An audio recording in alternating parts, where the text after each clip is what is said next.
ಕೊಡುವಂತದ್ದು. ಆ ಸಂದರ್ಭದೊಳಗೆ ಇವತ್ತು ನಮ್ಮನ್ನ ಕರೆಸಿ ಅದರ ಜೊತೆಗೆ ಒಂದು ಖುಷಿ ವಿಚಾರ ಅಂತಂದ್ರೆ ನಾ ಅವತ್ತ ಶ್ರಾವಣ ಕಾರ್ಯಕ್ರಮಕ್ಕೆ ಬಂದಾಗ ನಮಗೊಂದು ಗತ್ತ ಬೇಕು ಅಂತ ಹೇಳಿದ್ದೆ ಅಪ್ಪ ಅವ್ರ ಮುಂದೆ.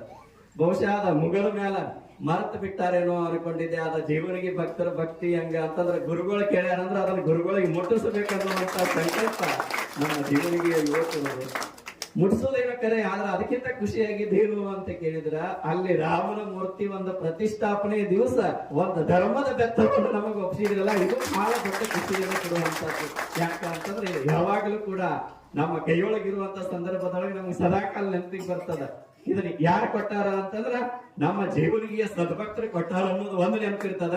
ಆದ್ರೆ ಅದನ್ನ ಎಂದು ಕೊಟ್ಟಾರ ಅಂದ್ರ ಅಯೋಧ್ಯೆ ಒಳಗೆ ರಾಮನ ಮೂರ್ತಿ ಸ್ಥಾಪನೆ ಆಗೋದಿಲ್ಲ ನಮ್ಮ ಕೈಯಾಗ ಕೊಟ್ಟಾರಲ್ಲ ಅನ್ನುವಂತ ಖುಷಿ ಅದು ಬಹಳಷ್ಟು ಕೊಟ್ಟಿದೆ ಅನ್ನುವಂತ ಮಾತನ್ನ ಈ ಸಂದರ್ಭದೊಳಗೆ ಹೇಳ್ತಾ ಇಲ್ಲೆಲ್ಲ ಯುವಕರು ಸೇರಿ ಹಿರಿಯರು ಸೇರಿ ಒಂದನ್ನು ನೆನಪು ಇಟ್ಟುಕೊಳ್ಬೇಕು.